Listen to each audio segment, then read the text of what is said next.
L'étude du passé humain, ancien et récent, à travers les vestiges matériels est connue sous le nom d'archéologie. Les archéologues sont constamment à la recherche de la prochaine grande découverte. Rejoignez-nous pour examiner les 10 découvertes archéologiques les plus récentes et les plus controversées. Numéro 1. Découverte de Bouddha en Australie occidentale. Deux hommes d'Australie occidentale ont découvert une figurine de Bouddha en bronze qui pourrait dater du début de la dynastie Ming alors qu'ils exploraient la côte nord du pays avec un détecteur de métaux. Si le Bouddha est authentifié, il aura une grande valeur et potentiellement une importance historique s'il peut être démontré que son arrivée sur la côte précède les premières visites européennes sur la côte ouest de l'Australie. Les deux cinéastes, qui avaient récemment effectué des tests pratiques avec des détecteurs de métaux sur les plages en préparation du tournage, ne s'attendaient pas à trouver un trésor napoléonien, encore moins un trésor chinois potentiellement ancien. Ils cherchaient uniquement dans les zones où ils savaient qu'ils pouvaient opérer, pas là où ils savaient que l'équipe irait. Ils marquaient simplement les endroits les moins probables. Ils déterraient des canettes de bière depuis longtemps et étaient sur le point d'abandonner lorsque l'un d'eux reçut un signal fort sur son détecteur de métaux concernant quelque chose de gros et proche de la surface. Mais après encore une minute de fouille, ils découvrirent un bébé Bouddha. Malgré sa petite taille, la figurine semble être en bronze doré et pèse plus de 1 kg. L'explication la plus intrigante possible de sa présence en Australie occidentale est qu'elle proviendrait d'un voyage au trésor des Ming en 1421. Cela pourrait impliquer que les Chinois ont visité la région près de 200 ans avant l'arrivée du Néerlandais d'Urquhartog en 1616. Numéro 2. Les empreintes humaines les plus anciennes jamais découvertes pourraient être encore plus anciennes qu'on ne le pensait auparavant. Selon de nouvelles recherches, des empreintes fossilisées controversées découvertes en 2002 sur l'île grecque de Crète datent d'environ 6 millions d'années. Les 50 empreintes, initialement datées de 5 millions d'années, auraient pu précéder de plus de 300 000 ans cette estimation proposée par les universitaires en 2017. On pense que les empreintes, qui auraient été laissées par des hominidés, pourraient changer la compréhension des scientifiques sur l'évolution des premiers humains, déplaçant le point de départ du groupe de l'Afrique vers la mer Méditerranée. Les chercheurs pensent que la créature bipède qui a laissé les empreintes appartenait à Gracopithecus freibergi, un ancêtre humain découvert en 1944 et surnommé le Graco. Les empreintes sont presque 3 millions d'années plus anciennes que celles de l'Australopithecus afarensis de l'Étholie, en Tanzanie. Si les conclusions de l'équipe sont exactes, elle pourrait compliquer la croyance largement acceptée selon laquelle les humains sont originaires d'Afrique. Numéro 3. La médaille du pharaon, Toutankhamon et son héritage. Toutankhamon était un dirigeant égyptien qui régna de la fin de la 18e dynastie en 141 avant JC jusqu'à sa mort en 1324 avant JC, à l'âge de 19 ans. Bien que la renommée de Toutankhamon soit pâle en comparaison de celle de ses successeurs, pendant son règne, le jeune roi fut fréquemment félicité par le peuple égyptien pour avoir corrigé les injustices de son prédécesseur et réformé l'Égypte après qu'Akhenaton l'ait laissé dans la tourmente. La popularité mondiale du jeune pharaon est principalement due à l'exploration européenne des différentes tombes royales plus de 3000 ans après sa mort. La fascination pour Toutankhamon, tel que nous le connaissons aujourd'hui, provenait davantage de sa tombe que du roi lui-même. Howard Carter, archéologue et égyptologue anglais, a découvert le tombeau de Toutankhamon dans la vallée des Rois, à Luxor, en 1922, presque entièrement intact. Ces découvertes ont été importantes pour les archéologues, car elles ont suscité un regain d'intérêt pour l'Égypte ancienne et les merveilles de Luxor, faisant de Howard Carter et de Toutankhamon des noms connus dans le monde entier. Numéro 4. Les ongles sacrés et leur signification dans le christianisme. Certains chrétiens, en particulier les catholiques romains et les orthodoxes orientaux, vénèrent des reliques qui prétendent être les clous sacrés avec lesquels Jésus a été crucifié. Ces clous font partie des instruments de la Passion, objets associés à la Passion de Jésus dans la symbolique et l'art chrétien. Les clous sacrés, comme d'autres instruments, sont devenus des objets de vénération chez de nombreux chrétiens et ont été représentés dans des peintures. Cependant, l'authenticité de ces reliques est discutable. Numéro 5. Le buste de Néfertiti. Le buste de Néfertiti, magnifique œuvre sculptée dans la pierre calcaire et recouverte de stucs peints, immortalise Néfertiti, la grande épouse royale du pharaon égyptien Akhénaton. Découvert par l'archéologue allemand Ludwig Borchardt en Égypte, ce buste date d'environ 1345 avenue et est attribué au sculpteur Thoutmôsi. Cependant, son acquisition suscite une controverse, car Borchardt pourrait s'être livré à une fraude intentionnelle en trompant les responsables égyptiens sur la véritable nature du buste. L'exposition du buste de Néfertiti à Berlin depuis 1923 fait l'objet de débats et de demandes de rapatriement par l'Égypte. Un document récemment découvert révèle que Borchardt a induit les autorités égyptiennes en erreur sur la qualité du buste et a fourni des informations trompeuses. Cette révélation a intensifié le conflit sur la propriété du buste de Néfertiti, et le Conseil suprême des antiquités égyptiennes a demandé sa restitution ou, du moins, son rapatriement temporaire.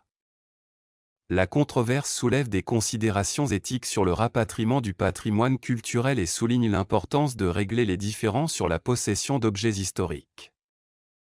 La demande de l'Égypte s'inscrit dans un débat mondial sur la restitution des objets culturels saisis à l'époque coloniale ou lors de fouilles archéologiques, et le refus de l'Allemagne de restituer le buste met en évidence la complexité de ces questions. Numéro 6. L'armée de terre cuite.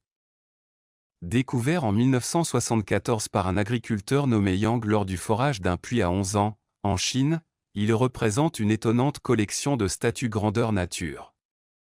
Construite sous le règne de l'empereur Qin Shi Huang, cette armée est un monument de la précision et de la gestion centralisée de la dynastie Qin. Composé de milliers de figures humaines et animales uniques, il révèle l'ambition de l'empereur de disposer d'une garde impériale immortelle pour le protéger dans l'au-delà. Malgré leur authenticité, les armes et armures d'origine ont été volées peu de temps après leur création, laissant les statues vulnérables au temps et aux pilleurs. Cette découverte archéologique impressionnante met en valeur l'attention portée aux détails par les concepteurs et offre un aperçu unique de la puissance militaire et de la stratégie de la Chine ancienne. Bien que l'armée de terre cuite soit une merveille de conception impériale, l'emplacement exact de la tombe de Qin Shi Huang reste un mystère non résolu. L'héritage de l'empereur s'étend de l'unification au conflit, et l'armée offre un aperçu fascinant de la vision funéraire de Qin Shi Huang. Malgré la perte des armes originales, ces statues liées au mystère de l'empereur restent une source inestimable d'informations sur l'histoire ancienne de la Chine et la mentalité de ses dirigeants. Numéro 7. Bouddha géant. Dans les temps anciens, de nombreuses belles statues ont été créées, dont beaucoup sont tout à fait crédibles et semblent avoir été créées par des humains. Cependant, certains de ces chefs-d'œuvre défient toute logique, comme la statue de Bouddha de la ville chinoise de Leshan. Située sur le mont Emei, cette imposante statue, taillée directement dans la roche, atteint une hauteur de 71 mètres. La tête à elle seule mesure près de 15 mètres et la largeur de la statue est impressionnante de 30 mètres.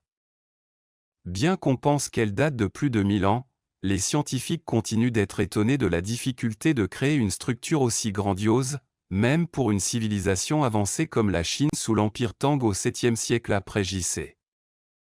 La question demeure, comment a-t-il été possible de créer quelque chose d'aussi monumental sans machines avancées ? Certains locaux suggèrent des théories intrigantes, comme l'intervention de civilisations avancées ou même une aide extraterrestre. Qu'en penses-tu ?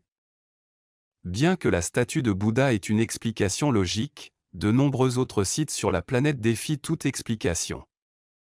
Numéro 8. La tunique de laine Bren. Il a été découvert en 2011 par des archéologues menant des recherches dans la région de laine Bren, dans la région montagneuse de Génin en Norvège. Cette robe et d'autres objets ont été conservés pendant des siècles dans la glace et la neige, protégés des effets du temps. À l'époque viking, du 8e au 1er siècle, les Vikings, réputés pour leur savoir-faire et leurs vêtements robustes, ont joué un rôle central dans l'histoire médiévale à travers leurs expéditions et leurs explorations en Europe. La tunique de laine Bren, datée de cette époque, Et plus qu'un vêtement, c'est un lien direct avec le passé. Cet artefact bien conservé offre des informations précieuses sur les vêtements vikings, soulignant le savoir-faire et l'attention portée aux détails dans leur fabrication. Fabriqué en laine avec un motif à chevron en losange, il démontre le savoir-faire des Vikings dans la production textile, soulignant l'importance des vêtements en tant que protection contre les éléments et symboles de statut social. Cette découverte renforce l'idée selon laquelle les Vikings appréciaient la qualité et le design de leurs vêtements. Numéro 9. Alan Hills 84001. Connu sous le nom d'ALH 84001, il s'agit d'un fragment d'une météorite provenant de Mars qui a été découvert dans la région antarctique d'Alan Hills. Elle a été découverte le 27 décembre 1984 par une équipe de chasseurs de météorites américains du projet ANSME. Cette météorite, pesant 1,93 kg, appartient au groupe Shergotite-Naklite-Chassinite et se serait formée il y a environ 4,09 milliards d'années à partir de roches en fusion martienne. Son origine martienne a été confirmée par des analyses chimiques, qui ont révélé la présence d'eau liquide à la surface de Mars à cette époque.